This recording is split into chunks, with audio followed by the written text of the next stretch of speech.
Muy buenas tardes, amados amigos y hermanos presentes.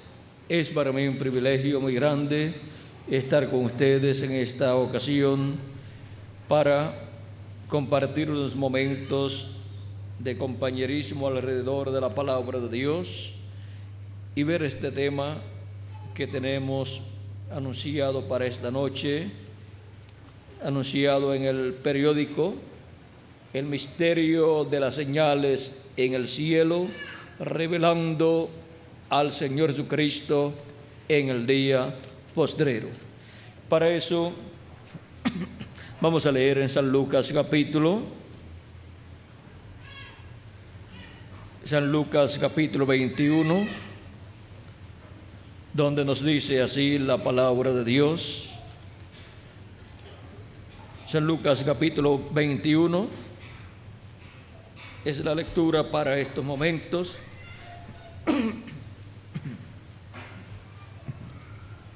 Dice así, verso 25 al 28: entonces habrá señales en el sol, en la luna y en las estrellas, y en la tierra angustia de las gentes, confundidas a causa del bramido del mar y de las olas, desfalleciendo los hombres por el temor de la expectación de las cosas que sobrevendrán en la tierra, porque las potencias de los cielos serán conmovidas.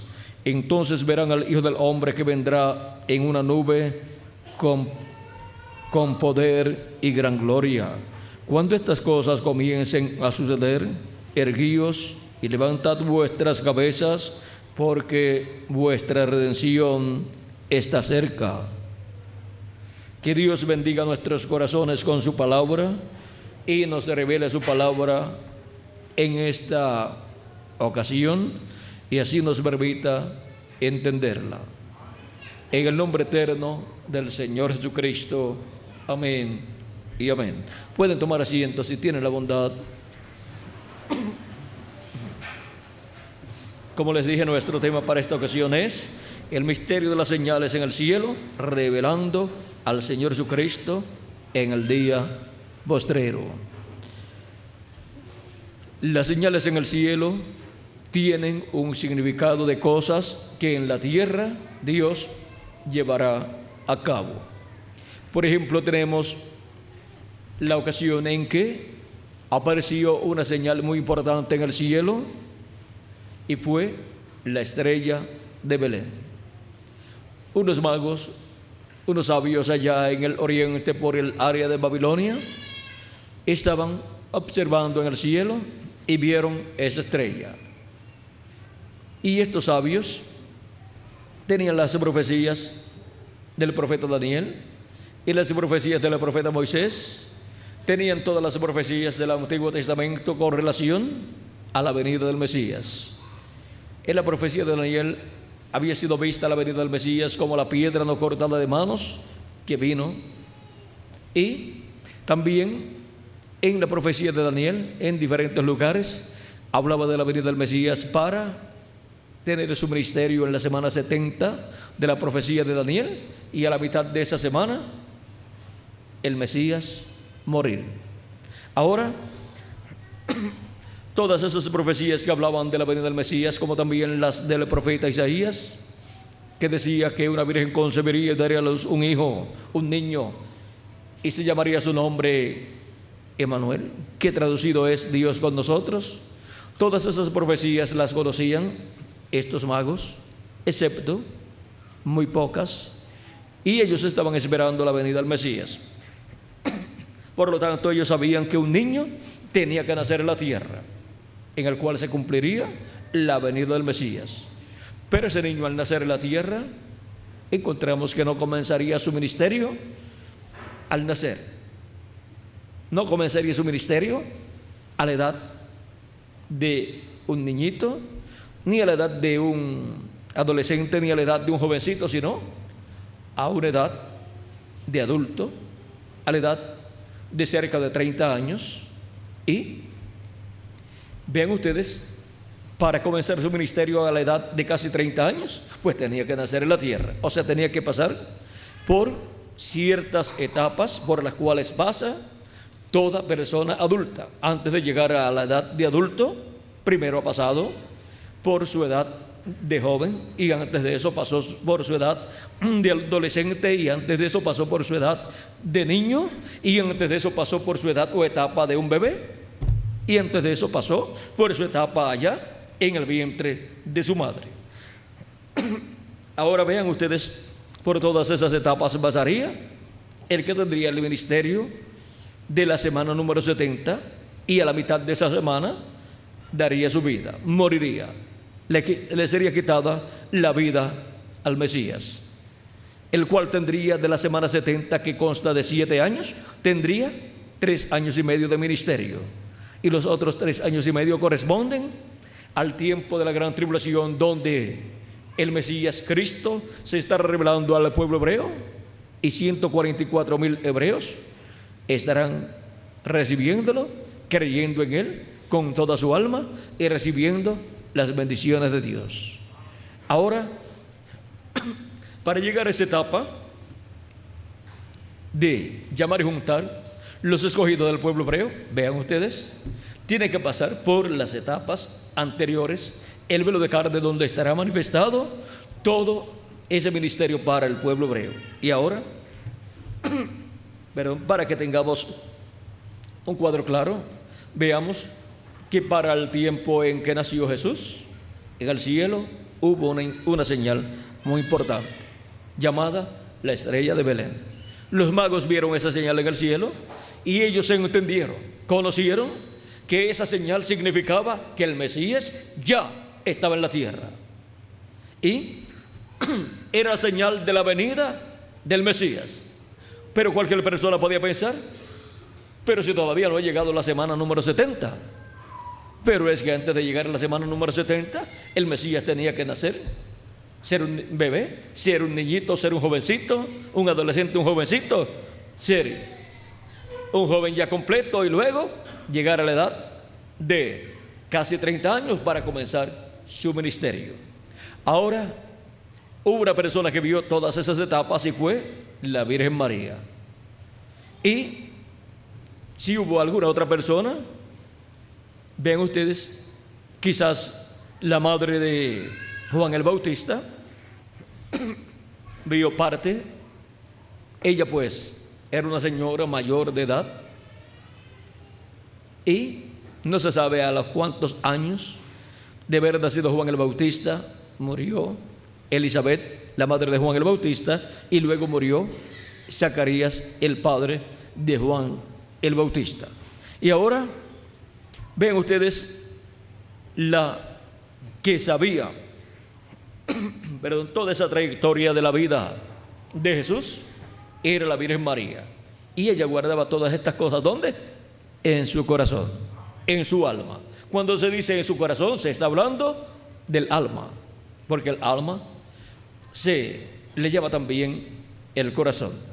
Y ahora ven ustedes cómo el Mesías pasaría por todas esas etapas, pero cuando ya el Mesías comenzó su ministerio, ya la señal del nacimiento del Mesías tenía 29 años y medio que había sido vista, y estuvo por unos 2 años apareciendo en el cielo. O sea que esa señal de la venida del Mesías, del nacimiento del Mesías, apareció en el cielo, dando testimonio de que el Mesías estaba en la tierra. ¿Y estaba dónde? En Belén de Judea, conforme a la profecía de Miqueas capítulo 5, verso 2, que dice que sería de Belén de Judea que vendría el Mesías. En San Mateo capítulo 2 y verso 3 en adelante, vamos a ver, verso 1 en adelante de San Mateo capítulo 2, dice: cuando Jesús nació en Belén de Judea en días del rey Herodes, vinieron del oriente a Jerusalén unos magos, diciendo: ¿dónde está el rey de los judíos que ha nacido? Porque su estrella hemos visto en el oriente y venimos a adorarle. Oyendo esto, el rey Herodes se turbó, y toda Jerusalén con él. Pues este gran acontecimiento que estaba profetizado en el Antiguo Testamento de la venida del Mesías fue el cumplimiento de este gran evento, una sorpresa para la religión hebrea con sus líderes, pues ellos no sabían que había nacido el Mesías. Y vienen unos magos de tan lejos a decir en Jerusalén que ya el Mesías está en la tierra y preguntan por él. ¿Dónde está? Hemos venido a adorarlo y hemos visto su estrella en el cielo. Y ahora el rey Herodes podía pensar cualquier cosa, porque el rey Herodes podía pensar: estos sacerdotes, con el sumo sacerdote y el Sanedrín, de seguro tienen al Mesías escondido para que yo no lo mate. O podía pensar, hay que buscar al Mesías porque ya nació y tengo que encontrarlo para matarlo, porque esa era la intención del corazón del rey Herodes, porque no quería que otro rey se levantara en la tierra en medio del pueblo hebreo, para que así el reino permaneciera en sus manos, en las manos de Herodes y de los hijos de Herodes y de los nietos de Herodes. Ahora vean que Herodes no estaba interesado en la venida del Mesías y el reino del Mesías, sino que estaba interesado en saber dónde estaba y quién era para matarlo. Ahora miren el corazón que tenía el rey Herodes: matar un niño. ¿Por qué? Ese sería el rey de Israel. Matar un niño, ese es un crimen muy grande, y eso muestra que sus sentimientos eran bestiales. Y eso muestra que el reino de las piernas de hierro estarían buscando al Mesías para matarlo. Y ahora el rey Herodes era el más interesado que estaba en la venida del Mesías. Vean, los magos no fueron a Jerusalén, a Belén de Judea, para buscar al Mesías. No creían que el Mesías había nacido en la tierra, y no creyeron que aquella señal en el cielo era la señal de la venida del Mesías. Y la Biblia hablaba que de Jacob saldría una estrella. Eso está en el libro de Números. En el libro de Números se encuentra esa profecía en el capítulo 24 y verso 17. Así es que vean ustedes que esa estrella representaba al Mesías. No dice Cristo en Apocalipsis 22 verso 16, no dice: yo soy la raíz de David. ¿Y qué más? Vamos a leerlo directamente aquí. Las palabras expresadas aquí por Cristo. Dice: yo, Jesús, he enviado mi ángel para daros testimonio de estas cosas en las iglesias. Yo soy la raíz y el linaje de David, la estrella resplandeciente de la mañana. Aquí la estrella resplandeciente de la mañana, ¿quién es? Nuestro amado Señor Jesucristo, el mismo que es la raíz y el linaje de David. Siendo la raíz y el linaje de David, pues viene por la descendencia del rey David, y por eso él es el hijo de David que se sentará en el trono de David, como dice el arcángel Gabriel en el capítulo 1 de San Lucas, y versos, vamos a leerlos, versos 31 en adelante dice: y ahora le dice el arcángel Gabriel a María, le dice: y ahora concebirás en tu vientre y darás a luz un hijo y llamarás su nombre Jesús. Este será grande y será llamado Hijo del Altísimo, y el Señor Dios le dará el trono de David su padre, y reinará sobre la casa de Jacob para siempre, y su reino no tendrá fin.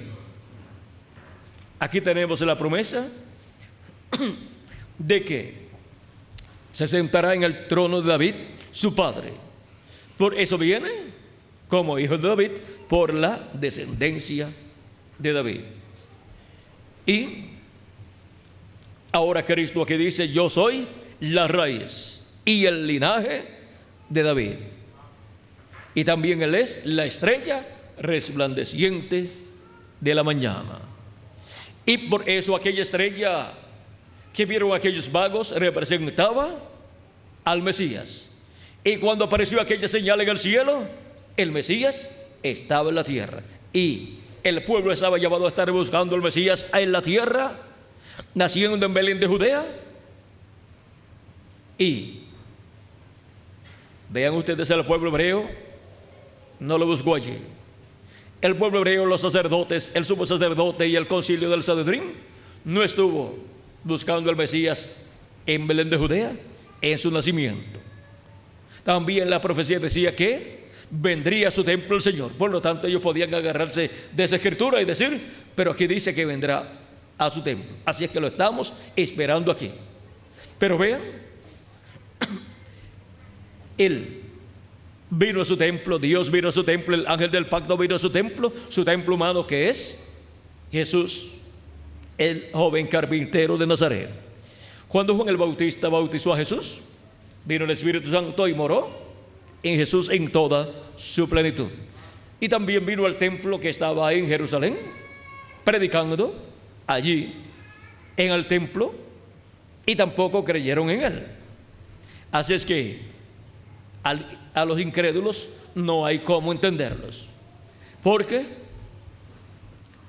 si Dios no cumple lo que ellos están esperando, siendo algo que es para el final, y Dios no lo cumple, y cumple lo que es para el principio, ellos no lo aceptan. Y cuando cumple lo que es para el final, al final tampoco lo creen. Porque el incrédulo es incrédulo, por lo tanto no puede creer. Cristo dijo para esa clase de personas en San Juan capítulo 10, versos 22 en adelante, dice: celebrábase en Jerusalén la fiesta de la dedicación, era invierno, y Jesús andaba en el templo por el pórtico de Salomón.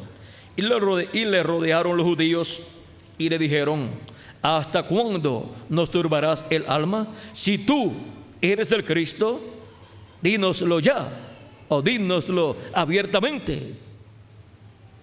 Jesús les respondió: os lo he dicho y no creéis.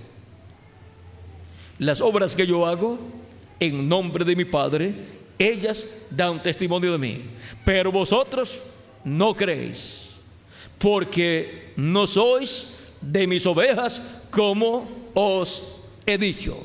¿Ven?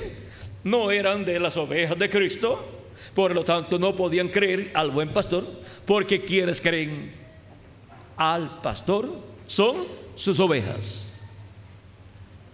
Sus ovejas conocen la voz de su pastor y oyen su voz y la siguen, y no siguen al extraño.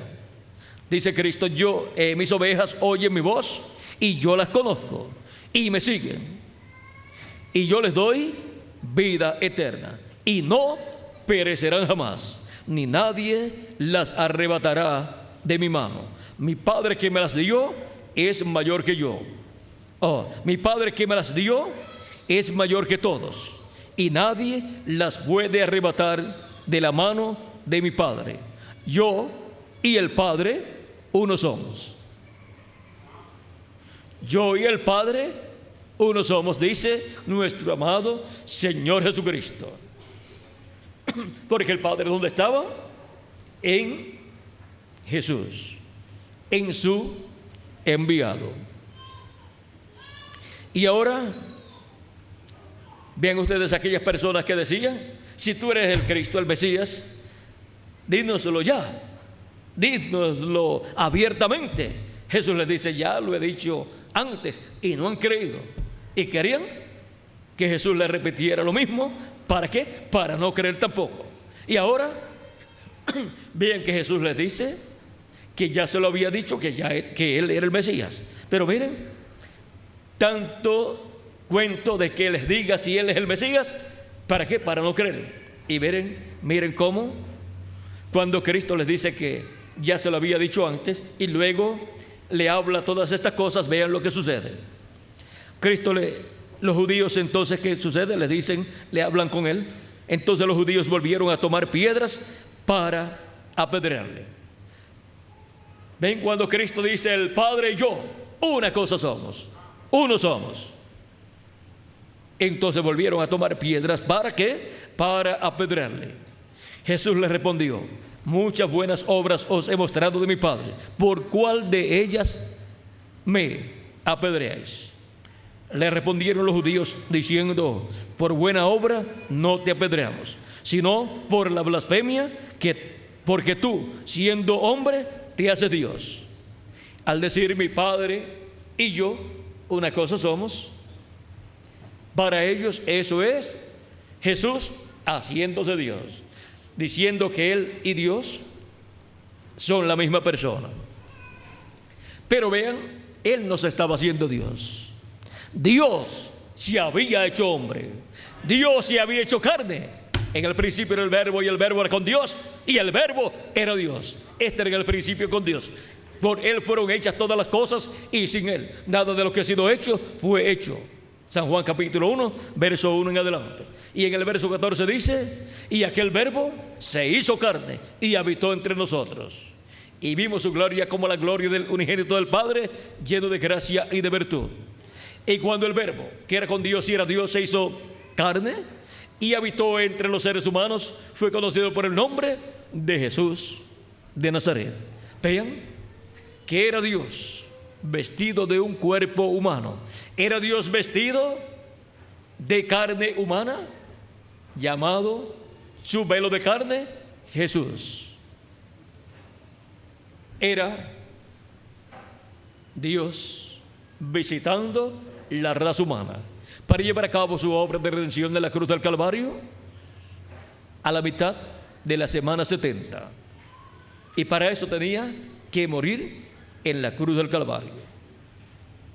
Y ahora vean ustedes lo que a continuación dice aquí. Jesús les respondió, ¿no está escrito en vuestra ley? Yo dije, ¿dioses sois?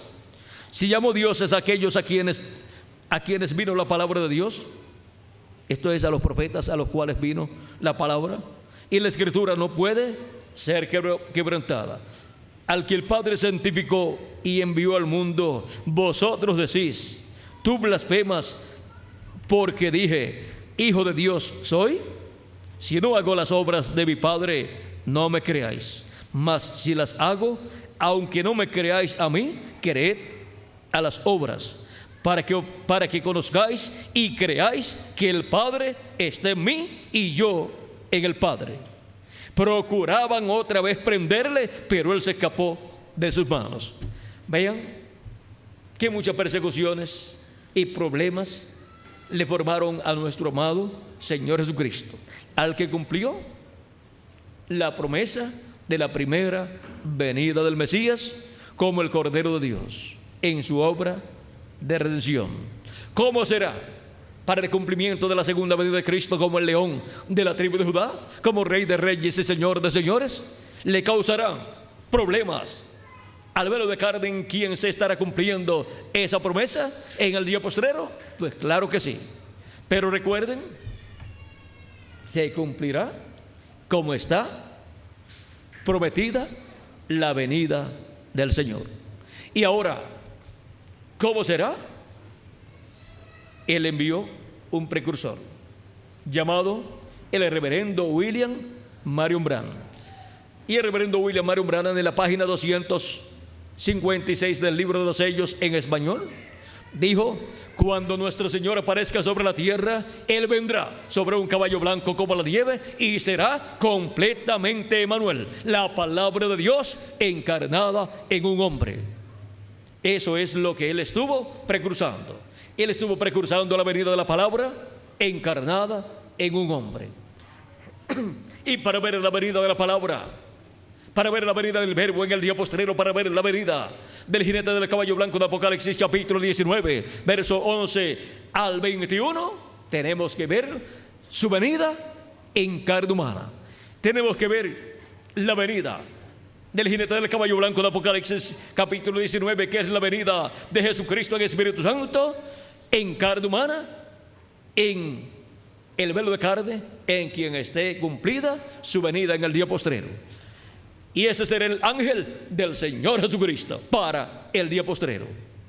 O sea que eso lo estaré identificando como el ángel del Señor Jesucristo de Apocalipsis capítulo 1, verso 1 al 3, y de Apocalipsis capítulo 22, verso 6, y Apocalipsis capítulo 22, verso 16.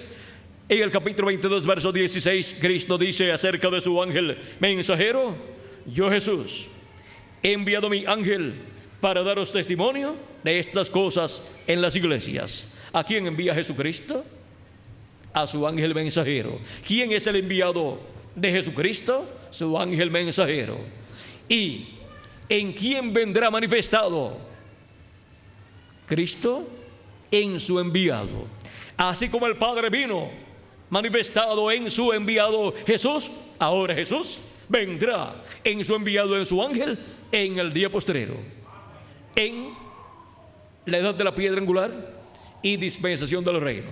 Y vendrá en medio del Israel celestial, que es la iglesia del Señor Jesucristo. Y después estará en medio del Israel terrenal, que es el pueblo hebreo.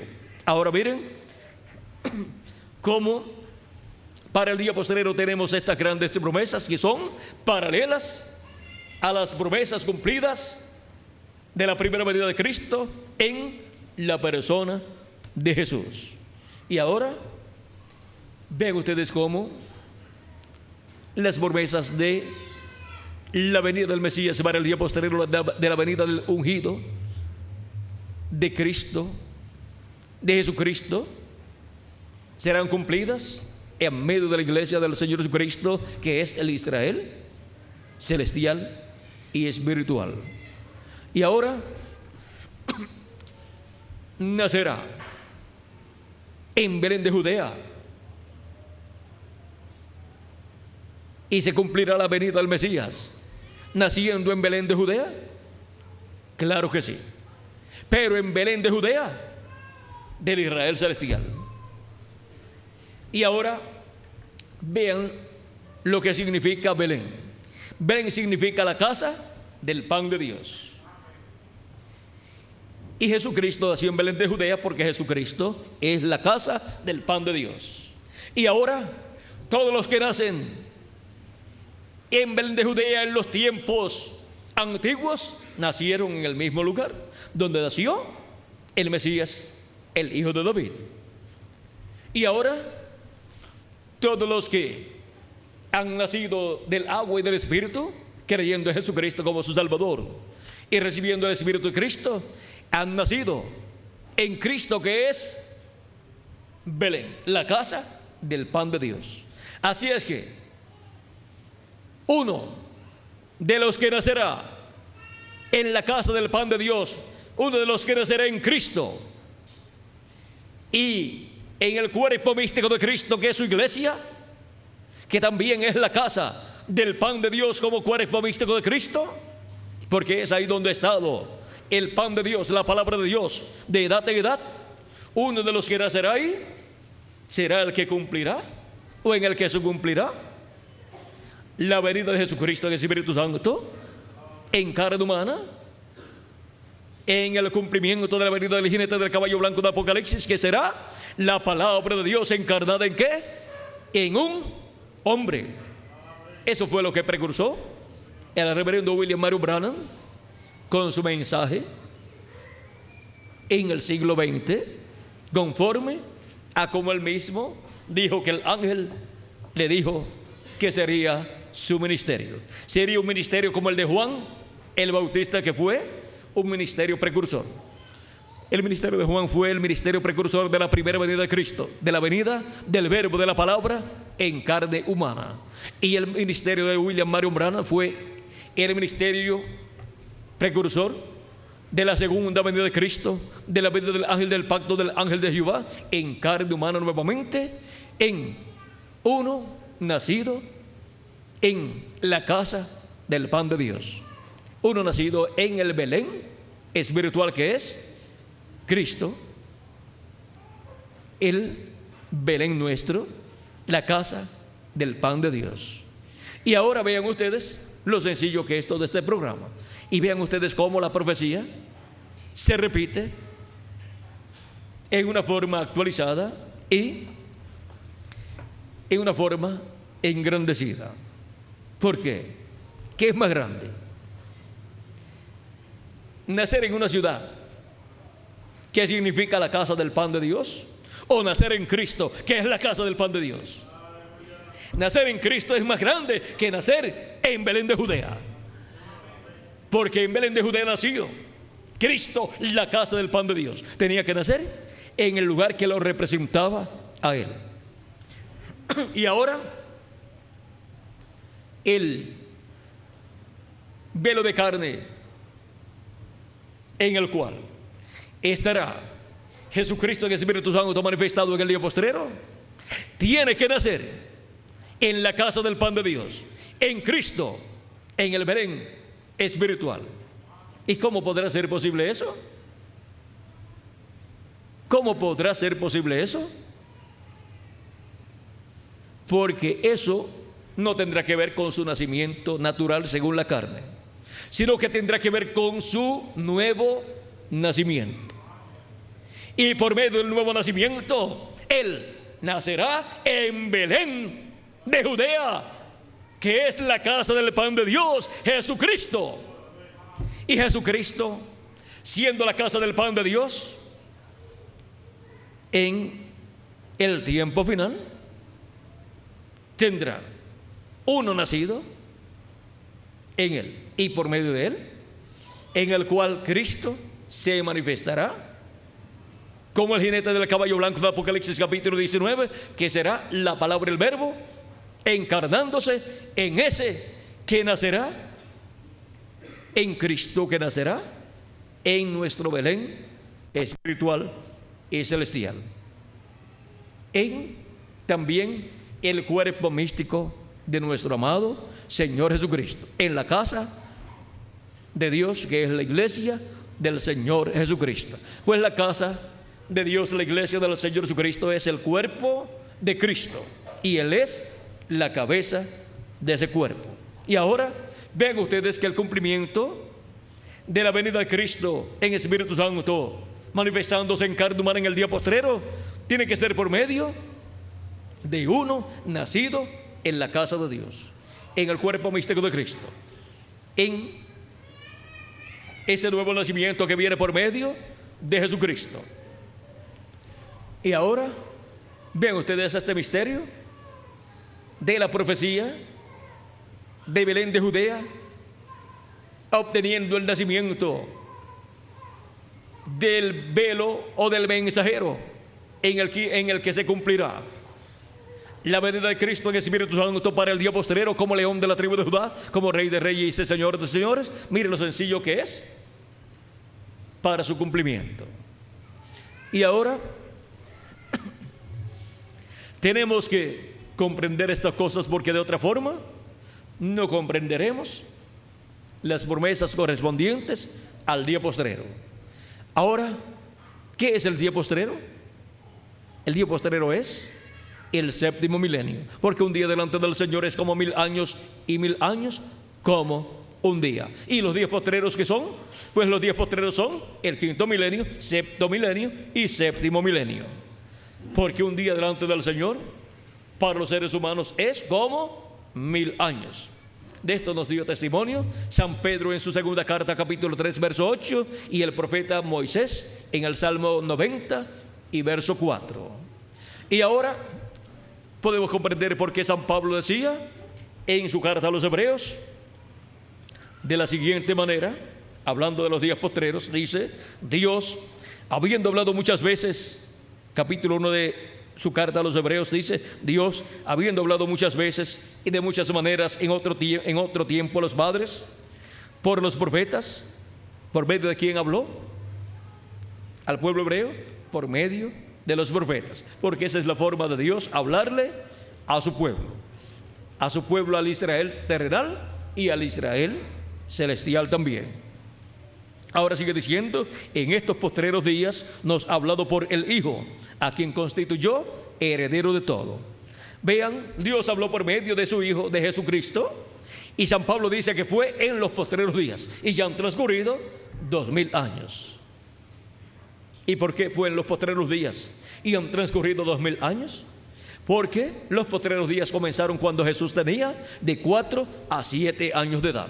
Por lo tanto, cuando el ministerio de Cristo comenzó y Dios estuvo hablando por medio de su Hijo, de Jesucristo, teniendo ya Jesucristo cerca de 30 años y teniendo un ministerio de 3 años y medio, se encontraba en el primero de los días postreros, se encontraba por ahí por el año 25, más o menos. O sea que se encontraba del año, diríamos, del año 20 al año 27 del primer siglo del séptimo milenio. Y cumplió las promesas de la primera venida del Mesías. Pero miren los que lo estaban esperando: los sacerdotes, el sumo sacerdote, el concilio de la religión hebrea, el concilio del Sanedrín, compuesto por los 70 sabios que tenían que tener en ese concilio siempre, que eran grandes hombres, importantes hombres del pueblo hebreo, sabios hebreos, doctores en divinidad, en teología. Vean ustedes, no pudieron ver que la primera venida del Mesías, la venida del Rey de Israel, la venida del ungido de Dios, porque Cristo y Mesías lo que significa es ungido. Y ahora no pudieron comprender que el ungido de Dios, el Mesías, el Cristo, el Rey de Israel, era aquel joven carpintero de Nazaret. Cristo, cuando leyó la profecía de Isaías, que es una profecía mesiánica, en el capítulo 61, verso 1 en adelante, él lo leyó y se encuentra esto en el capítulo 4 de San Lucas, verso 14 en adelante, donde dice: y Jesús volviendo en el poder del Espíritu a Galilea, y Jesús volvió en el poder del Espíritu a Galilea, y se difundió su fama por toda la tierra del alrededor, y enseñaba en las sinagogas de ellos, y era glorificado de todos. Vino a Nazaret, donde se había criado, y en el día de reposo entró en la sinagoga conforme a su costumbre, y se levantó a leer. Y se le dio el libro del profeta Isaías, y habiendo abierto el libro, halló el lugar donde estaba escrito: el Espíritu del Señor está sobre mí, por cuanto me ha ungido para dar buenas nuevas a los pobres. Aquí cuando dice el Espíritu del Señor está sobre mí, y dice por cuanto me ha ungido, se está identificando como el ungido de Dios. El ungido con el Espíritu ¿de quién? De Dios.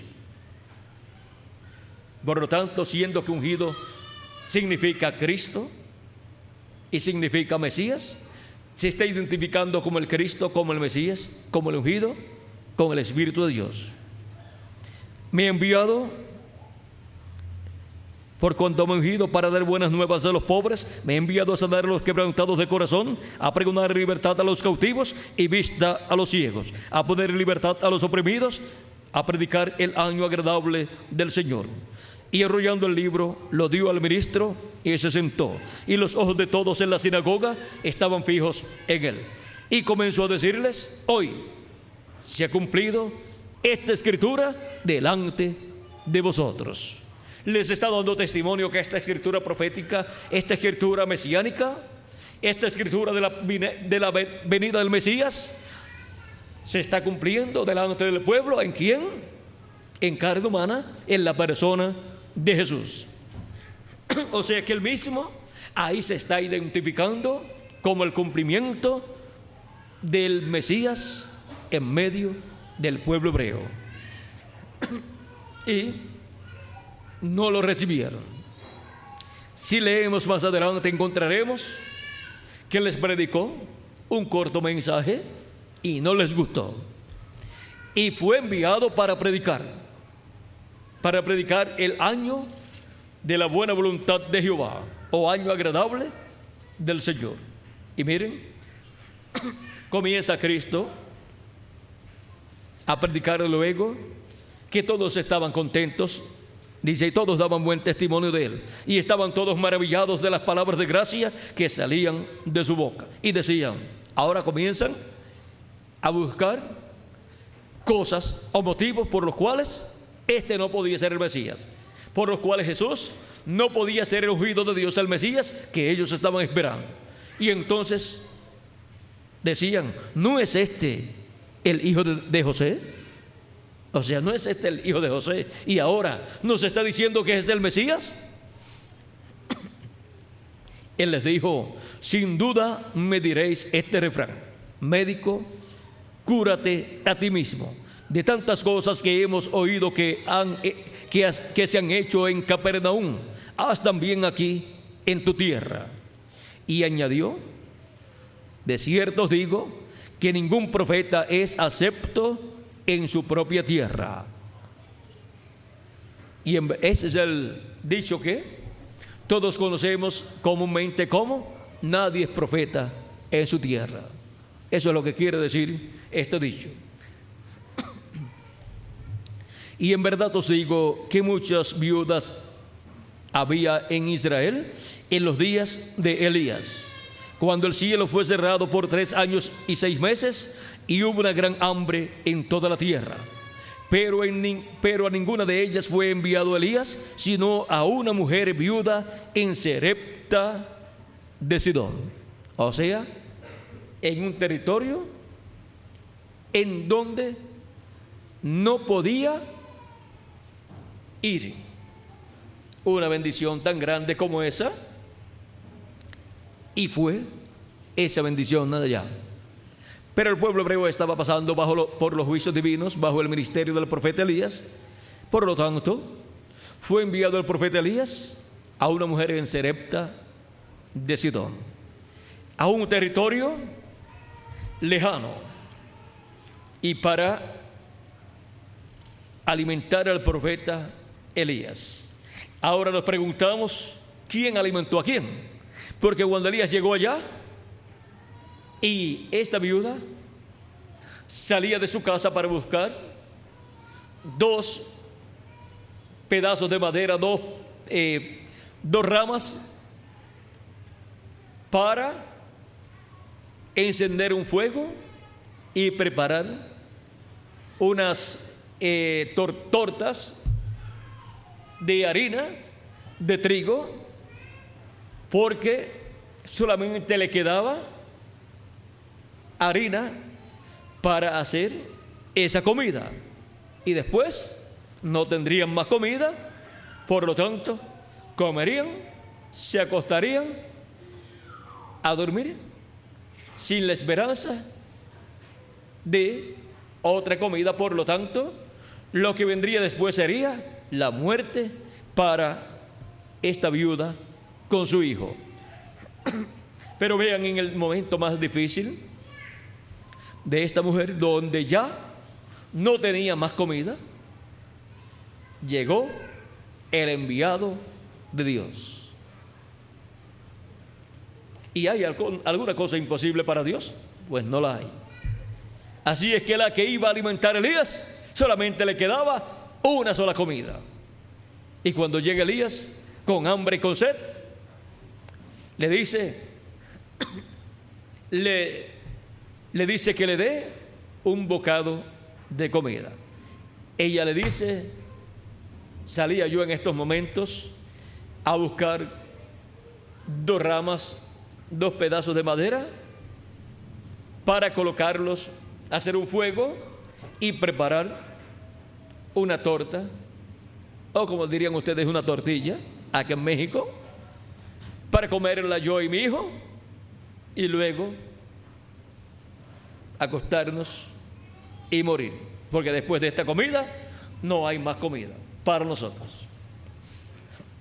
El profeta Elías le dice, pues ve primero, haz todo eso que tú dices, busca la leña, prepara el fuego y ponte a cocinar, pero hazme primero a mí una pequeña tortita o tortilla. O sea que de la tortilla que iba a ser esta viuda, que sería pequeña, ahora sería más pequeña, la que haría para ella y su hijo, porque le tenía que hacer a una tercera persona que había llegado allí. Y ese no traía nada en su mano, pero en su boca y en su corazón traía la palabra creadora de Dios. Y el que creó todas las cosas con su palabra venía en ese hombre. Y ahora el que le dio pan en el desierto, maná, en el desierto del pueblo hebreo por 40 años, venía en otro hombre, en Elías. Por lo tanto, el problema estaba resuelto para la viuda, pero ella no lo sabía. Así es que el profeta Elías vio que esta viuda que lo iba a alimentar recibiría el alimento que le iba a dar al profeta Elías por medio de la palabra hablada de Elías. Y Elías le dijo que fuera e hiciera como ella había dicho, pero que le preparara para él una primero. Primero es el profeta. Primero es la palabra de Dios que está en el profeta. Y alimentando al profeta, no se moriría el profeta y permanecería la palabra de Dios en el profeta para la viuda y para todo ser humano. Y la viuda representa la iglesia novia del Señor Jesucristo. Y ahora ven ustedes cómo para el tiempo final no hay alimento espiritual para nadie, pero para la iglesia novia del Señor Jesucristo, por la palabra creadora de Dios hablada, para el día postrero, para la edad de la piedra angular, hay alimento espiritual en abundancia. Ya el alimento espiritual de cada edad se lo comieron las personas de cada edad. Y quedan algunos que están comiendo todavía del alimento espiritual del séptimo ángel mensajero, el cual es muy bueno. Pero el alimento espiritual para la edad de la piedra angular es el alimento que viene por la palabra creadora de Dios en el día postrero a través del mensajero de la edad de la piedra angular, en el cual Cristo estaría en el día postrero dándonos esa palabra de vida eterna, el mensaje del evangelio del reino, que es el alimento espiritual para el alma de todos los escogidos de Dios. Y ahora ven ustedes cómo cuando ella iba a preparar esa torta pequeña para Elías, o tortilla pequeña para Elías, él le dijo: y también me traes agua. Y ella tenía muy poca agua también, pero no había ningún problema. Ahí estaba la roca que le dio agua al pueblo hebreo, manifestada en el profeta Elías. Y estaba el que le dio pan, maná del cielo, en el desierto. Y el que le dio carne también al pueblo hebreo por 40 años.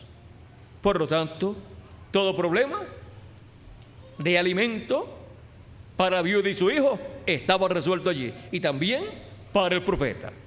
Y todo alimento espiritual para el alma de los escogidos de Dios y para el mensajero de Dios está resuelto en el día postrero, en la edad de la piedra angular, porque Jesucristo, el verbo, la palabra, viene en el día postrero manifestado en su ángel mensajero y nos da el alimento espiritual. Y en la casa de Dios Él coloca a su siervo fiel y prudente para que les dé el alimento a tiempo a todos los hijos de Dios. En la casa de Dios, o sea, en la iglesia del Señor Jesucristo. Ese siervo fiel y prudente en el día postrero es el ángel del Señor Jesucristo, dándonos la palabra, el mensaje del evangelio del reino y el alimento espiritual para nuestra alma. Ahora Cristo, en este pasaje que estamos leyendo, les habla acerca del profeta Elías y del hambre que hubo por 3 años Y ahora dice que Elías no fue enviado sino a una mujer viuda en Sarepta de Sidón.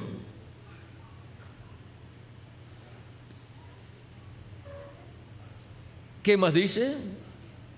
Y muchos leprosos había en Israel en tiempos del profeta Eliseo, o sea, en tiempos del segundo Elías, en tiempo de la segunda manifestación del Espíritu y virtud de Elías, del ministerio de Elías, en carne humana, en otro hombre, llamado Eliseo.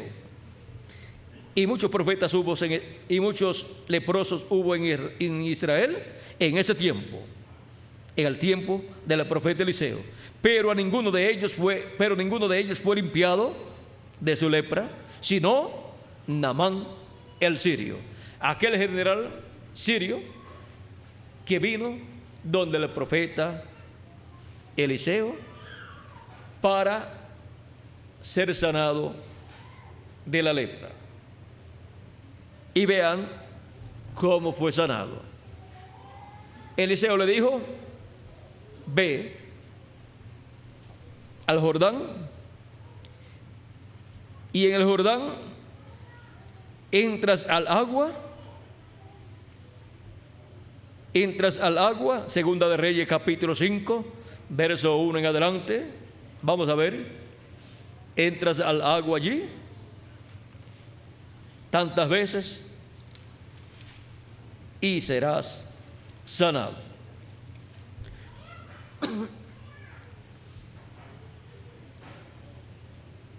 Segunda de Reyes capítulo 5, verso 1 al 14 dice: Naamán, general del ejército del rey de Siria, era varón grande delante de su señor, o sea, de su rey, y lo tenía en alta estima, porque por medio de él había dado Jehová salvación a Siria. Era este hombre valeroso en extremo, pero leproso. Ahora vean que la Escritura dice que Dios le había dado salvación ¿a quién? A Siria. Jehová le había dado salvación a Siria. Y Siria había salido, y de Siria habían salido bandas armadas y habían llevado cautiva de la tierra de Israel a una muchacha, la cual servía a la mujer de Naamán. Vean, esta joven hebrea, aunque la habían llevado a un territorio que no era el de ella, allá estaba sirviendo a Dios, porque estaba dando testimonio del Dios de Israel. No importa donde usted vaya, de testimonio del Dios de Abraham, de Isaac y de Jacob, que es el Dios nuestro, el cual nos ha llamado y nos ha juntado en la edad de la piedra angular y dispensación del reino. O sea que si usted va a algún lugar, no es para estar comiendo, bebiendo y durmiendo y trabajando, sino que lo principal es dar testimonio del Dios de Abraham, de Isaac y de Jacob, que es el Señor Jesucristo, el cual en este día postrero nos ha llamado y nos ha juntado en la edad de la piedra angular. Ahora esta joven era una creyente verdadera del Dios de Abraham, de Isaac y de Jacob. Y ahora vean a esta joven lo que dice. Esta joven dijo a su señora, que era la señora, su señora, o sea, su ama, que era la esposa del general sirio Naamán, le dice así: y dijo a su señora, si rogase mi señora al profeta que está en Samaria, él lo sanaría de su lepra. Vean que esta joven creía en el profeta de Dios y sabía que Dios estaba manifestado en ese profeta. Sabía que el espíritu de Elías había reposado ¿en quién? En Eliseo.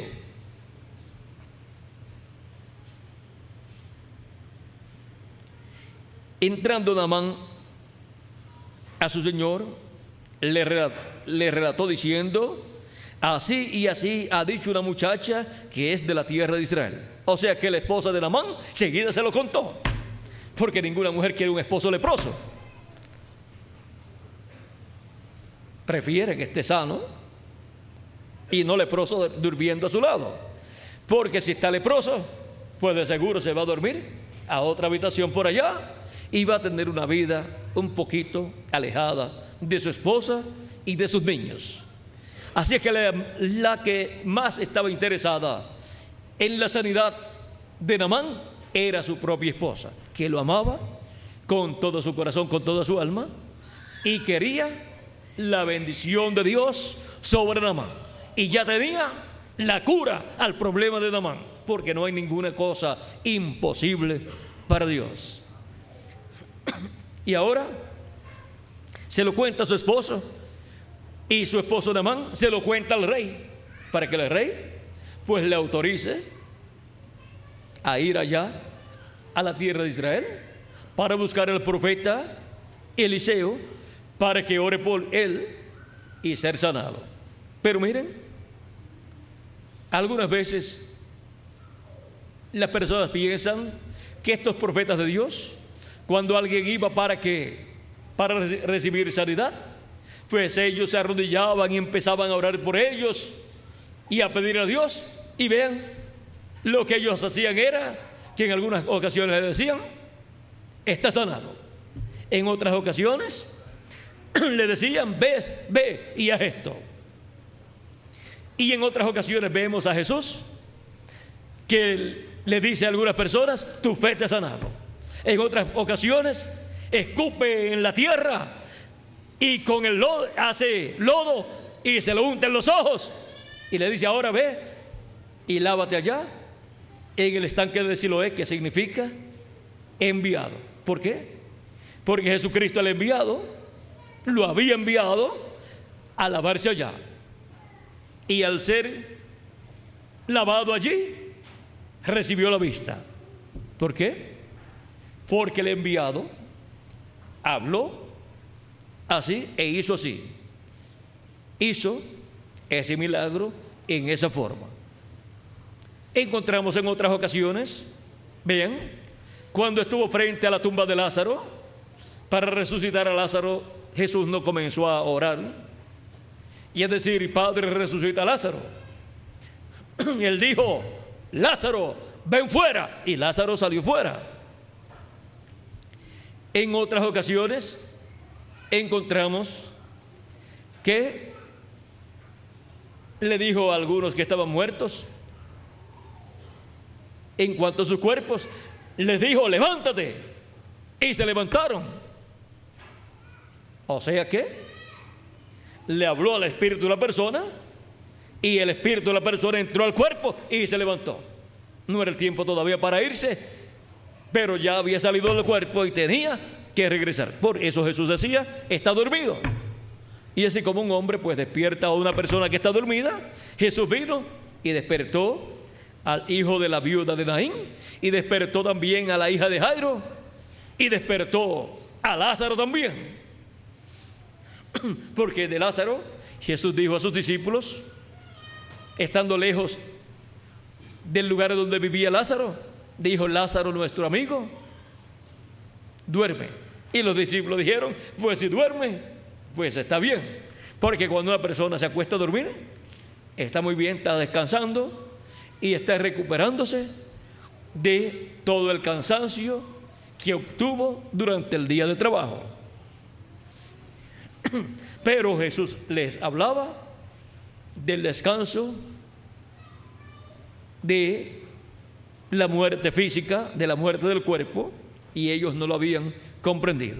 Pero entonces les habló en términos que ellos lo entendieran y les dijo: Lázaro, nuestro amigo, ha muerto. Y ahí lo entendieron. Y Jesús dice: pero yo me alegro de que yo no estaba allí. ¿Y cómo se va a alegrar una persona de no estar allí en ese momento en que Lázaro lo necesitaba? Jesús dice: porque esto es para la gloria de Dios ser manifestada. Y la partida de los escogidos de Dios de edad en edad ha sido para la gloria de Dios la gloria de Jesucristo será manifestada en el día postrero, en la edad de la piedra angular y dispensación del reino. Porque todos los muertos escucharán la voz del Hijo de Dios en la edad de la piedra angular y dispensación del reino. Esa gran voz de trompeta llamando en el día postrero, y llamará a todos los escogidos, y llamará a los escogidos que estarán viviendo aquí en esta dimensión, pero también los escogidos que están en la sexta dimensión, y escucharán la voz del Hijo de Dios y se levantarán. Así es que la voz de Cristo para el día postrero no solamente será escuchada en esta dimensión terrenal, sino también en el paraíso. Así como la voz de Cristo en su primera venida fue escuchada en esta dimensión terrenal, pero también fue escuchada en la sexta dimensión. Y se levantaron los santos del Antiguo Testamento cuando Cristo resucitó.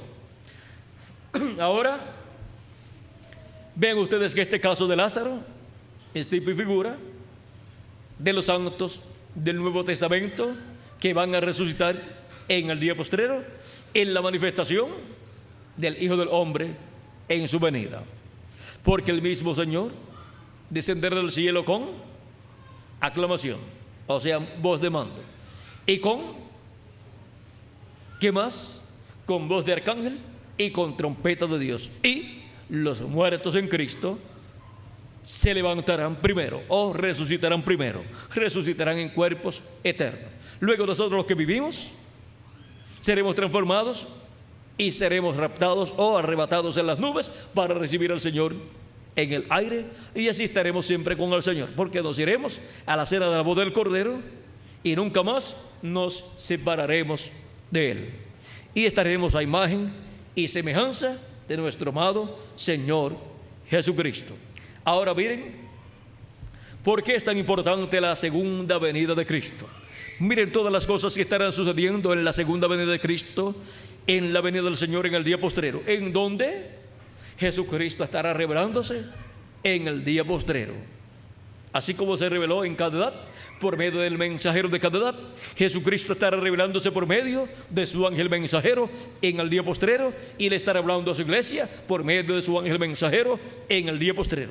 Y su iglesia estará escuchando esa gran voz de trompeta o trompeta de Dios por medio del ángel mensajero del Señor Jesucristo, porque en él estará el Señor Jesucristo velado y revelado. Y las señales en el cielo en el día postrero estarán dando testimonio de la venida del Hijo del Hombre con sus ángeles, de la venida del Hijo del Hombre velándose y revelándose a través de su ángel mensajero. Y ahora vamos a ver aquí en San Lucas, para terminar aquí este pasaje. Dice: muchos leprosos había en Israel en tiempos del profeta Eliseo, pero ninguno de ellos fue limpiado sino Naamán el sirio.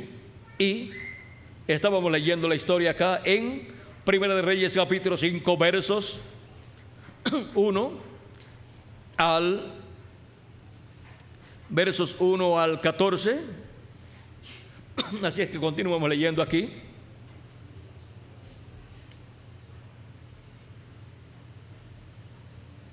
Y le dijo el rey de Siria a Naamán, a su general del ejército, y le dijo al rey de Siria: anda, ve, y yo enviaré cartas al rey de Israel. Salió pues él, Naamán, llevando consigo 10 talentos de plata y 6,000 piezas de oro y 10 mudas de vestidos.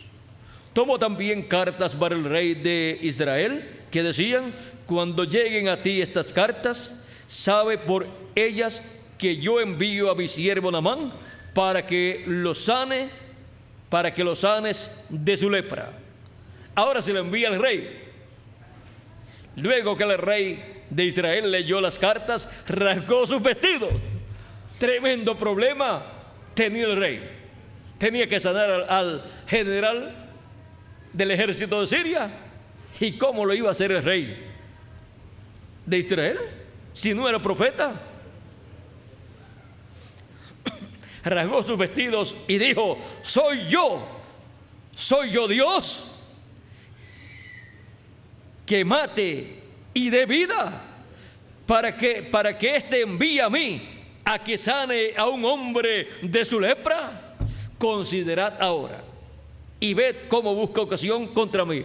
O sea que pensó que estaba buscando ocasión para hacerle la guerra al rey de Israel. Es como algunas personas le piden algo a una persona y si no se la dan, le forma una pelea. Y algunas veces pues dicen: voy a hacerlo así, a que me dé tal cosa, porque sé que no me va a dar eso que yo voy a pedir. Y entonces ahí le formo la pelea y ahí entonces obtengo esa pelea, esa lucha que yo quería tener con él. O sea que antes también los niños se colocaban una pajita encima de la oreja y entonces cada uno se colocaba una pajita, o le colocaban a uno de ellos una pajita y le decían: túmbale la pajita. Si se la tumba, si eres guapo, túmbasela.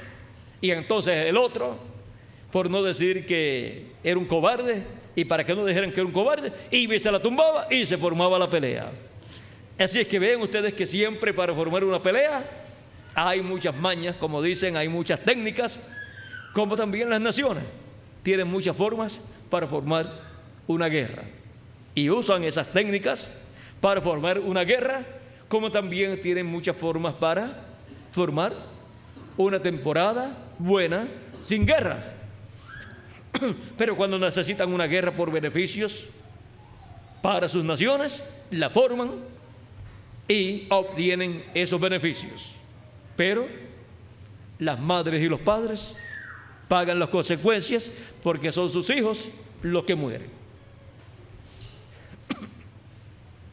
Antes, por lo menos, cuando formaban una guerra, iba al frente de batalla también el rey. Pero en la actualidad, los reyes de la tierra se esconden bien escondidos para que no les llegue ni siquiera el olor a la pólvora.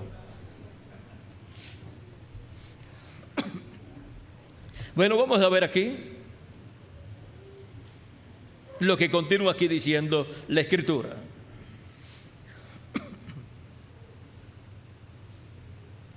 El rey está muy asustado, el rey de Israel está muy asustado y dice: considerad ahora y ved cómo busca ocasión contra mí. Cuando Eliseo, el varón de Dios, oyó que el rey de Israel había rasgado sus vestidos, envió a decir al rey: ¿Por qué has rasgado tus vestidos? ¿Y tan caro que le costaron? Porque los vestidos de un rey, una vestidura de un rey, es carísima. Su manto real es muy caro y el resto de la ropa es muy cara. Así que no se sabe si guardó su manto aparte y rasgó el resto de la ropa, pero la cosa es que rasgó sus vestidos. Y pregunta Eliseo: ¿por qué? ¿Por qué has rasgado tus vestidos? Venga ahora a mí y sabrá que hay profeta en Israel. Naamán, donde quería ir era a Eliseo, pero el rey de Siria quiso hacerlo con mucho protocolo, y cuando se usa mucho protocolo en estos casos no funciona, porque no hay ninguna fe ahí funcionando. Y ahora ven ustedes, van al rey, y el rey lo que hizo fue asustarse cuando le llega un general leproso enviado por el rey de Siria para que lo sane. Y ahora, miren, durante el reino milenial, sí, podrán ir al rey y podrán enviar al rey allá en Jerusalén un leproso, o cualquier persona que esté enferma, y el rey sí lo podrá sanar, porque para ese tiempo el rey allá en Israel sobre el trono de David será Cristo. Cristo estará allí manifestado en carne humana, y por lo tanto será rey y será profeta también. Será rey y profeta, y esa es la mejor combinación que hay para una nación, para un continente, para un reino, para un imperio, como ese glorioso imperio del Mesías para el reino milenial. Ahora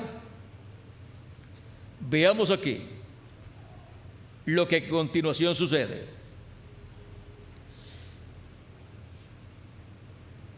Y vino Naamán con sus caballos y con su carro, y se paró la puerta de la casa de Eliseo. Entonces Eliseo le envió un mensajero diciendo: ve. Ni siquiera lo recibió. El rey, cuando recibió al general, usted sabe la forma, como le dije, la forma de protocolo, lo recibió y no pudo hacer nada. Y ahora cuando llega Eliseo, ni siquiera lo recibe. Más bien le manda a decir con su siervo lo que tiene que hacer. Así que Naamán se sintió quizás medio ofendido, y miren ustedes, entonces Eliseo le envió un mensajero diciendo: ve y lávate 7 veces en el Jordán, y tu carne se te restaurará y serás limpio.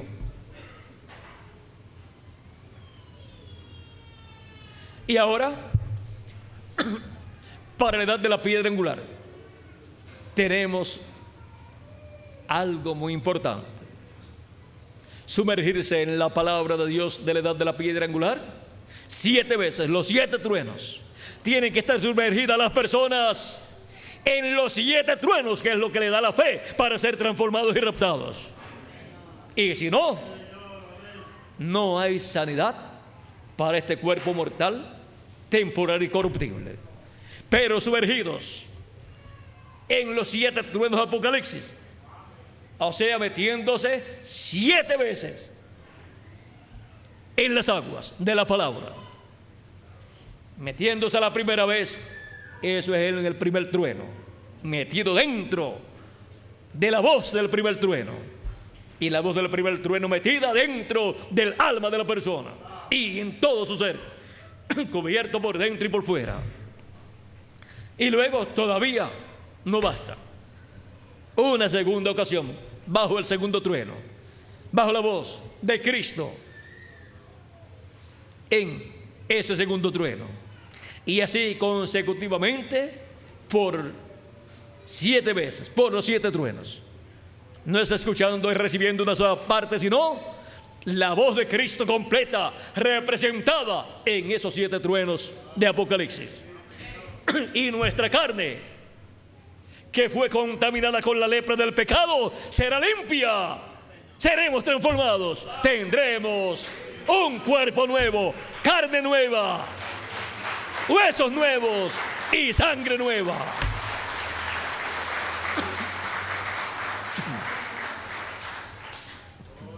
Pero miren, todo esto allá sucedió bajo el ministerio de Elías, en su segunda manifestación, en carne humana por medio de otro profeta, pero en el cual estaba el ministerio de Elías. Y para el día posterior será la quinta manifestación de Elías, en otro velo de carne, que es el ángel del Señor Jesucristo. Ahora vean cómo aquí el profeta, al enviarle este mensaje al general sirio Naamán, él no estimó este mensaje. Pensó que era pura tontería.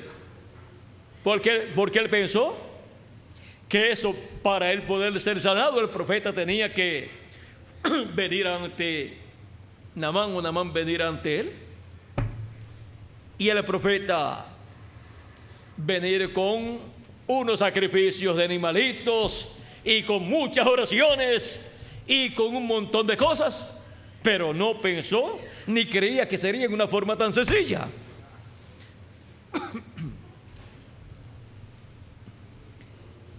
Y Naamán no pudo creer lo que el profeta Eliseo le mandó a decir.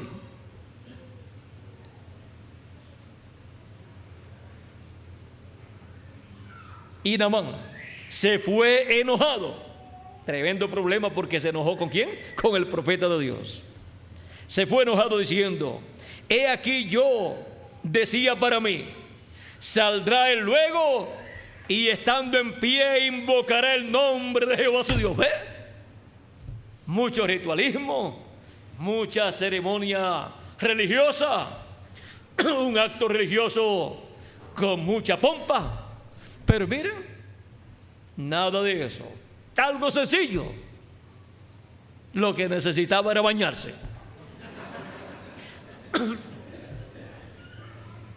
Pero un buen baño en el lugar correcto. No bañarse así echándose agua, sino sumergiéndose.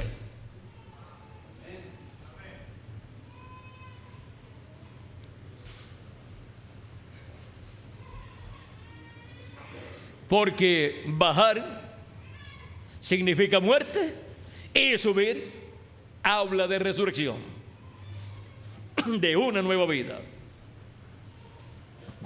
Y así, vean ustedes, por 7 veces, después de esas 7 veces, su piel, su carne, todo estaría limpio y tendría así piel nueva, carne nueva. Y su esposa le daría la bienvenida y le diría: esta noche no te vayas a quedar por allá durmiendo en otra habitación, porque yo sabía que tú ibas a regresar sano y ya yo fumigué aquella habitación para que muera esa plaga ya de la lepra, y ya eso está apartado allá, y quemé la ropa de la cama de aquella habitación y he preparado bien mi habitación para que tú duermas aquí esta noche. Ella sí lo creía, creía que él vendría sano, y la jovencita hebrea que trabajaba allí en la casa sabía también que vendría sanado, y de seguro le hablaba a su señora, o sea a su ama, le decía: ya pronto va a venir Naamán, tu esposo, sano, y va a venir muy hermoso, muy bonito. Y así de seguro la animaba hasta que llegó Naamán sano. Pero miren cómo Naamán no podía creer que en esa forma que el profeta Eliseo le decía era la forma correcta, porque Naamán se había hecho ya un diagrama en su mente de cómo haría el profeta. Pero a él no le tocaba pensar o decir cómo el profeta iba a hacer. Era el profeta al que le tocaba esa parte, y a Naamán le tocaba la parte de hacer lo que el profeta le dijera.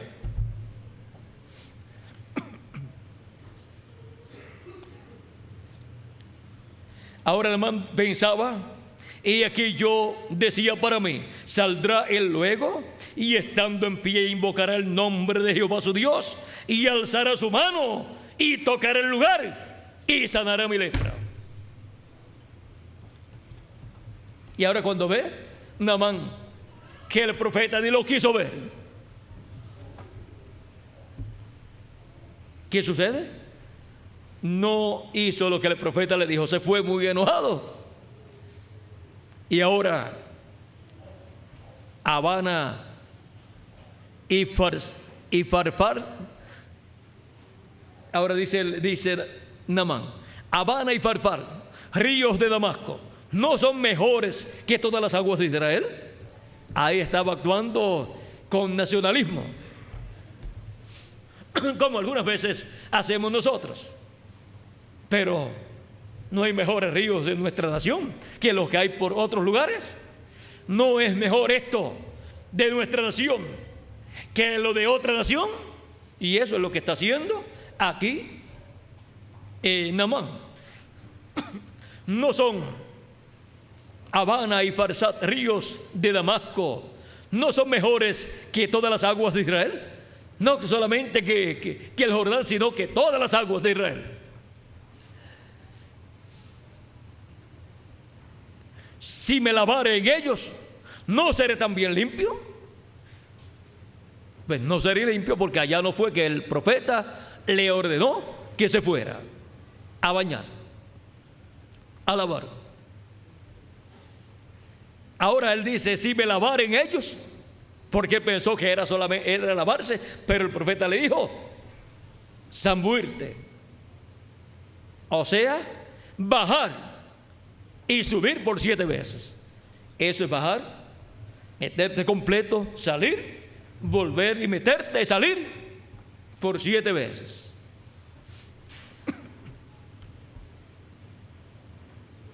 Y si le había especificado, ir caminando, meterte las aguas por completo, hasta la cabeza, con todo el cabello si tienes,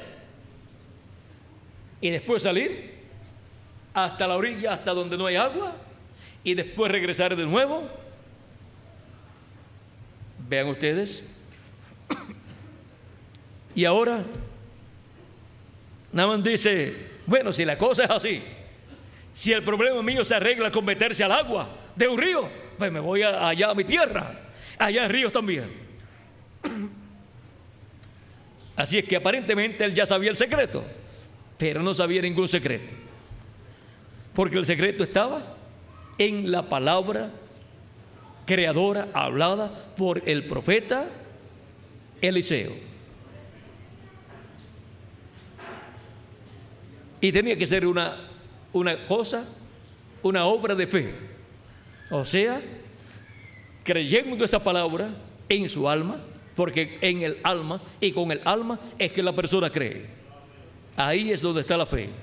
Con el corazón se cree para justicia, pero con la boca se hace confesión para salvación. Ahora dice, y se fue enojado, mas sus criados se le acercaron y le hablaron diciendo, Padre mío, si el profeta te mandara alguna gran cosa, ¿no la harías? ¿Cuánto más diciéndote, lávate y serás limpio? Miren, si el profeta le decía que hiciera una cosa bien grande, le dicen sus siervos, ¿no lo harías? Pues claro que sí, que tú lo harías. Pero eso sería que estarse ganando méritos para él mismo, porque diría, sí, pero para ser sanado, me dijo que tenía que ir de rodillas subiendo esa cuesta, y miren cómo tengo las rodillas todas peladas. Así es que tuve que ganarme mi sanidad. Pero miren, la bendición de Dios no es por méritos humanos, sino que por la fe la persona obtiene esa bendición, y es dada por gracia, gratuitamente, porque el don de Dios no se compra con dinero, es por gracia dado al creyente. Ahora vean ustedes, este hombre tenía personas sabias que eran más sabios que el mismo general. O sea, él era un sabio en asuntos de guerras, de ejércitos, pero en cosas espirituales era un ignorante. Y era también un engreído, porque se fue enojado. Y un malagradecido, porque se fue enojado, porque le dijeron que lo que tenía que hacer era algo bien sencillo. Y la gente siempre quiere hacer cosas bien difíciles, cosas grandes, para que Dios entonces les bendiga. Y sin embargo, miren ustedes, Dios por medio del profeta Eliseo le dijo que hiciera algo sencillo. Pero vean, en eso sencillo que él iba a hacer estaba un simbolismo para todo ser humano. Mas sus criados se le acercaron y le hablaron diciendo: Padre mío, si el profeta te mandare alguna gran cosa, ¿no la harías? ¿Cuánto más diciéndote: lávate y serás limpio?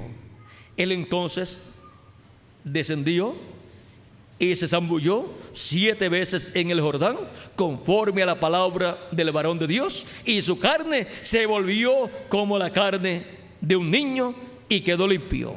O sea que su piel quedó tan rejuvenecida y tan restaurada que era como la piel de un niño. O sea que no quedó con las arrugas que podía tener una persona de la edad que tenía ese general, y menos con la lepra, que ya esas no eran arrugas sino unas marcas peores. Pero ahora quedó con la piel como de un niño. Ahora, ¿cómo lo recibiría su esposa cuando lo vio con esa piel así, tan hermosa? Pues lo recibió con mucha alegría. Y vinieron a ser creyentes en el Dios de Israel y en su profeta Eliseo. Bien hizo Eliseo pidiendo una doble porción del espíritu que estaba en Elías. Miren, sin el profeta Eliseo ir presente a la persona que necesitaba el beneficio, le mandó a decir: haz esto y esto y quedarás bien. Y quedó sano Naamán. Bueno, esto lo vamos a dejar quietecito ahí.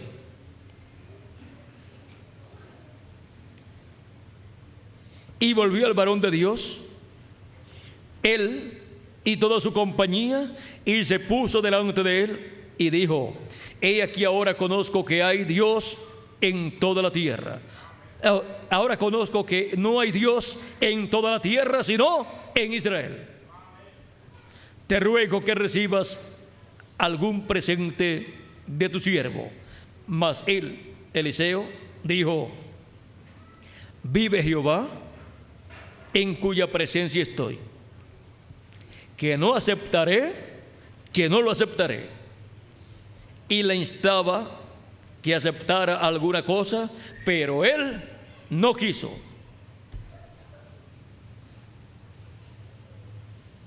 Entonces Naamán dijo: te ruego pues de esta tierra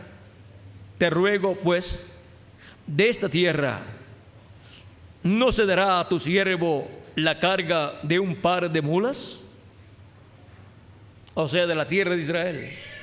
¿No me darán la carga de un par de mulas? O sea, lo que una mula cargaba. Ahora, ¿no me darán la carga para cargar 2 mulas de tierra de aquí de Israel, de donde tú estás? Porque de aquí en adelante tu siervo no sacrificará holocausto ni ofrecerá sacrificio a otros dioses, sino a Jehová. En esto perdone Jehová a tu siervo, que cuando mi señor el rey entrare en el templo de Rimón para adorar en él y se apoyare sobre mi brazo, si yo también me inclinare en el templo de Rimón, cuando haga tal, Jehová perdone en esto a tu siervo. Y él le dijo: ve en paz.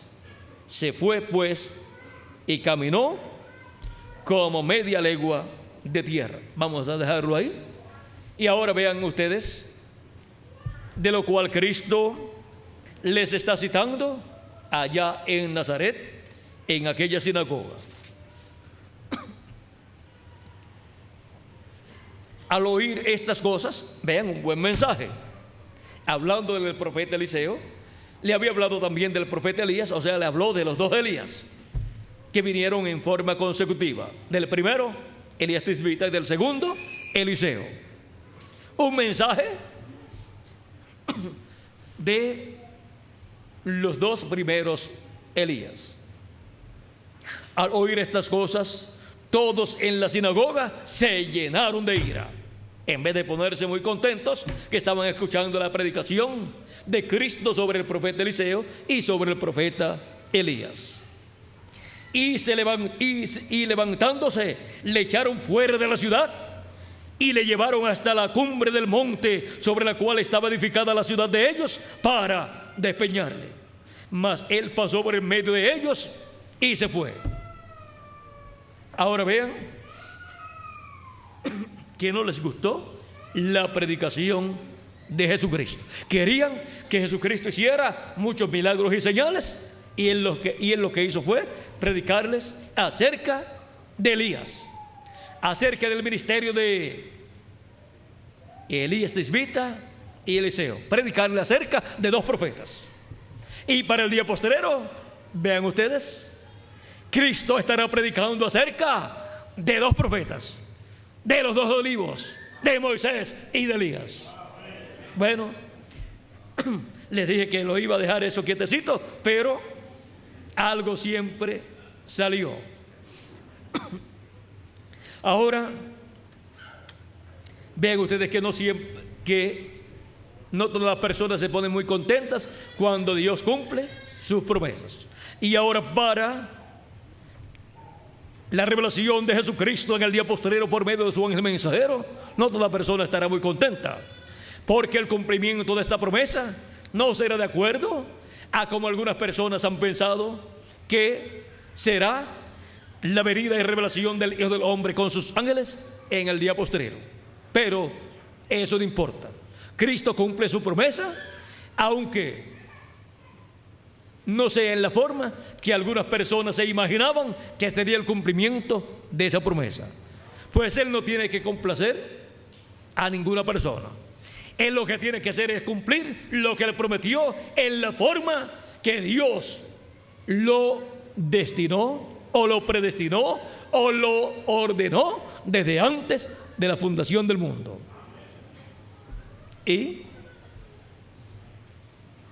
las señales en el cielo, en el tiempo final, estarán dando testimonio de este gran misterio que estará siendo manifestado en el día postrero.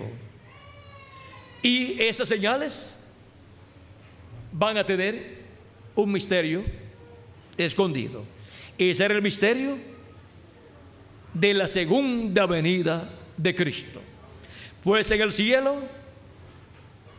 el Hijo del Hombre sería visto envuelto en una nube, conforme a Apocalipsis capítulo 10, verso 1 en adelante, y también San Mateo capítulo 24 y verso 30 al 31, como dijo Jesucristo cuando dijo: y aparecerá la señal del Hijo del Hombre en el cielo, y entonces se lamentarán todas las tribus de la tierra, y verán al Hijo del Hombre viniendo en las nubes con poder y gran gloria. ¿Ven? Nos habla de una señal en el cielo, una nube misteriosa, viniendo en las nubes con poder y gloria. Y ahora, siendo que está prometido a través de toda la Escritura la señal en el cielo de la venida del Hijo del Hombre en una nube o en las nubes, San Mateo en el capítulo 24 verso 30 al 31 nos habla de eso. También San Marcos en el capítulo 13 nos habla de esas nubes o de esa nube y del Hijo del Hombre en esa nube. Y también San Lucas capítulo 21 versos 27 en adelante nos habla también del Hijo del Hombre viniendo en una nube. Y Apocalipsis capítulo 10 verso 1 en adelante nos habla del ángel fuerte viniendo envuelto en una nube. Y también el profeta Daniel en el capítulo 7 nos habla del Hijo del Hombre viniendo en las nubes. Es una nube misteriosa que aparecerá en el cielo, en donde estará el Hijo del Hombre. Y en febrero 28 de 1963 apareció una nube misteriosa en el cielo, la cual fue tomada en fotos y fue publicada en la revista Ciencia y en la revista Vida o revista Life como una nube misteriosa, la cual medía de unas 30 millas de ancho por 50 millas de largo, y fue publicada como una nube misteriosa porque apareció a una altura de 26 millas de altura, de 26 millas, donde no se pueden formar nubes porque no hay humedad y donde los aviones no vuelan, por lo tanto no hay la posibilidad de que se forme una nube. El misterio escondido en esta nube es el siguiente: era una nube formada por ángeles de Dios, por los 7 ángeles mensajeros de las 7 edades, y otro ángel que era muy diferente a los demás. Ese ángel que era muy diferente a los demás era el que tenía el 7º sello, o sea, el que tenía el misterio de la segunda venida de Cristo. Era el Hijo del Hombre allí en el cielo, envuelto en esa nube formada por ángeles. Y aquí aparecen los 7 ángeles mensajeros de las 7 edades y el ángel que era muy diferente a los demás. Y si tornamos esta nube hacia la derecha, encontraremos que los 7 ángeles mensajeros de las 7 edades forman la barba del Señor Jesucristo. Y el ángel que era muy diferente a los demás, que es el Hijo del Hombre, forma el cabello blanco del Señor en esta nube. Y los 7 ángeles mensajeros que aparecen aquí, parte de sus ministerios en la tierra, en la iglesia del Señor Jesucristo, tuvieron que ser manifestados en carne humana. Aquí se encuentran en sus cuerpos teofánicos, pero ellos tuvieron sus ministerios en carne humana, cada uno en la edad que le tocó vivir.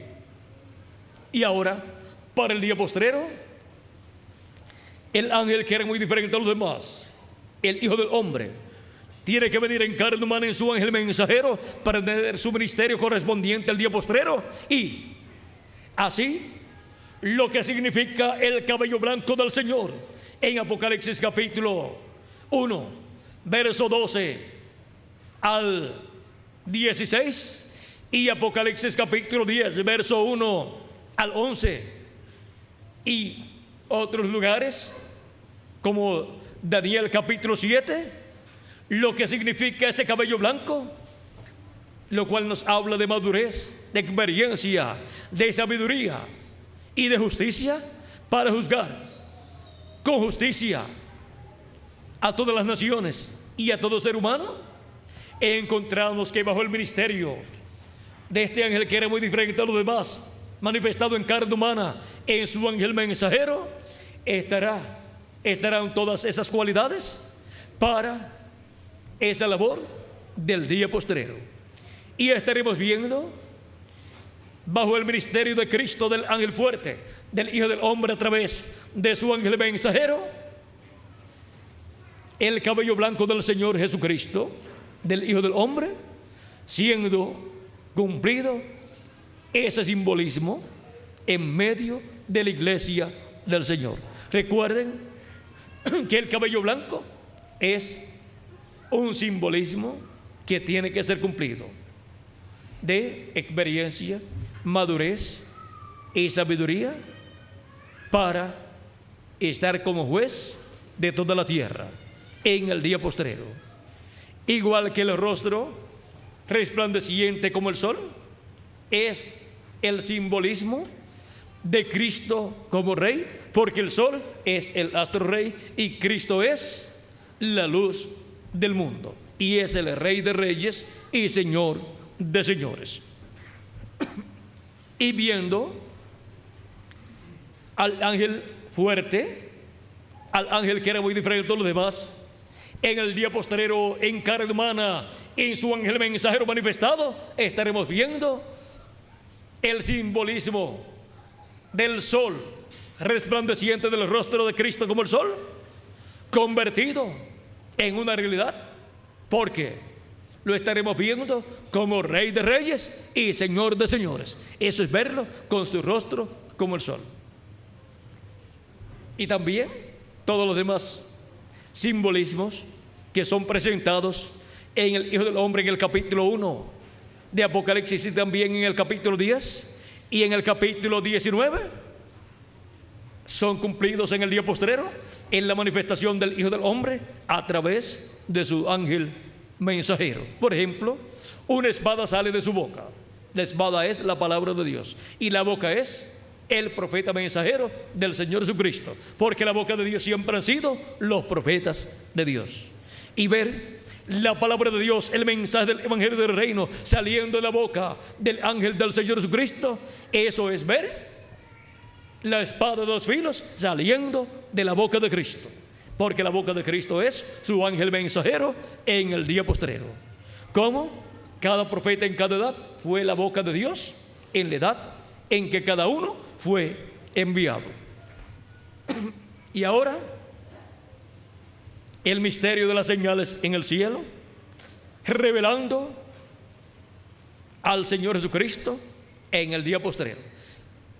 Esta señal que apareció en el cielo da testimonio de lo que Cristo estaría haciendo en la tierra en su manifestación en carne humana por medio de su ángel mensajero, y da testimonio también de lo que hizo en las 7 edades de la iglesia gentil por medio de cada uno de estos ángeles mensajeros, que son los 7 ángeles de las 7 edades de la iglesia gentil.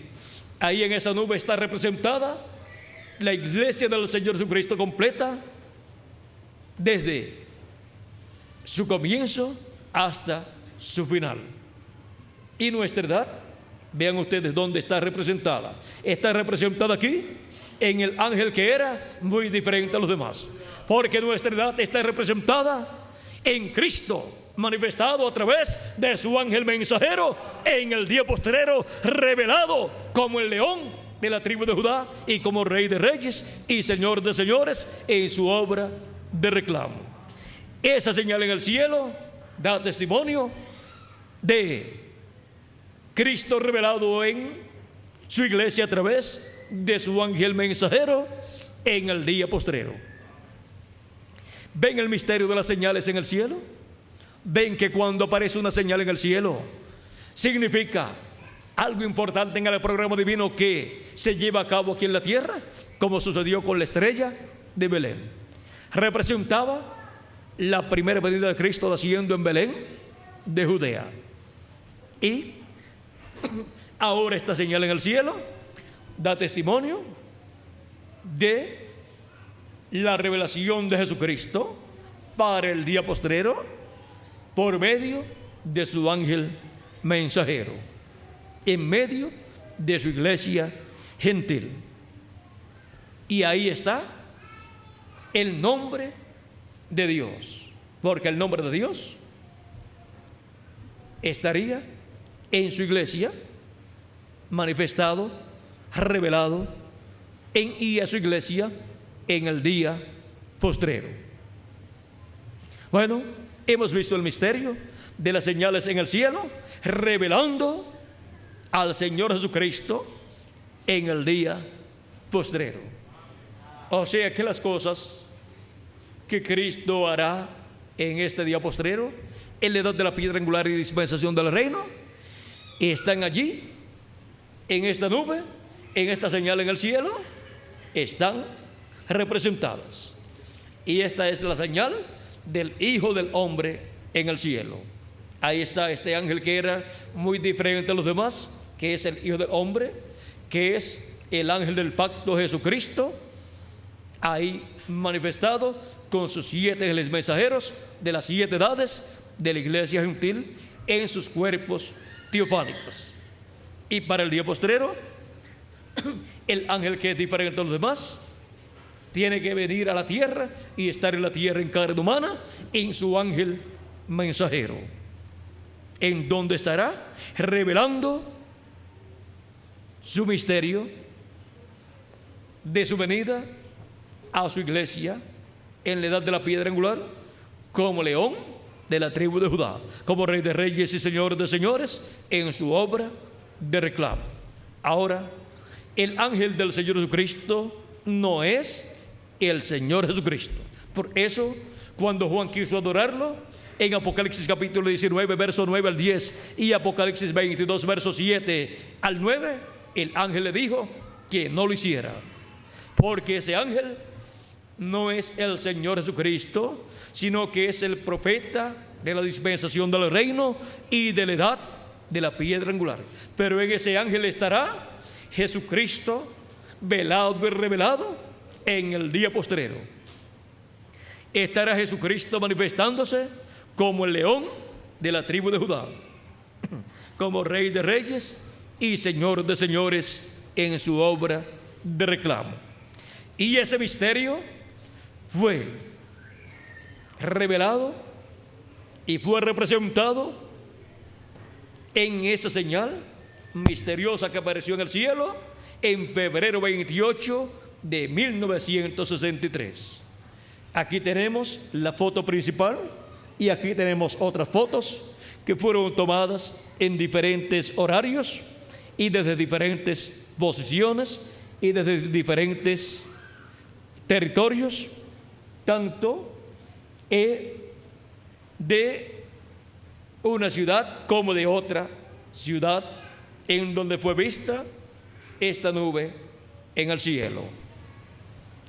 Ahora hemos visto el misterio de esta señal en el cielo, que da testimonio de lo que Dios hizo durante las 7 edades de la iglesia gentil y da testimonio de lo que Dios hará en este día postrero, en la revelación de Jesucristo por medio de su ángel mensajero, en su iglesia, en la edad de la piedra angular y dispensación del reino, en el territorio latinoamericano y caribeño. Ha sido para mí un privilegio muy grande estar con ustedes, dándoles testimonio del misterio de las señales en el cielo, revelando al Señor Jesucristo en el día postrero. ¿Y dónde están las personas que verían el cumplimiento de esto que fue representado en el cielo?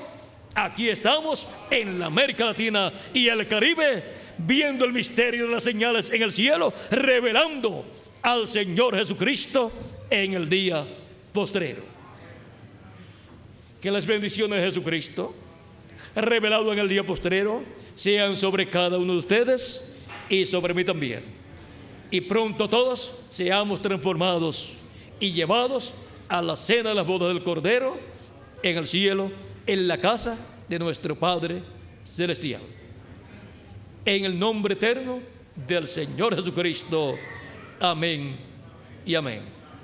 Y pasen todos muy buenas noches. Con nosotros nuevamente vuestro pastor, aquí presente para continuar. Que Dios nos ayude, es mi petición a todos aquí en la América Latina y el Caribe. Dejo con nosotros a vuestro pastor para continuar y luego así llegar al final de esta actividad, donde hemos estado viendo el misterio de las señales en el cielo, revelando al Señor Jesucristo en el día postrero. Con nosotros, vuestro pastor. Dios te bendiga.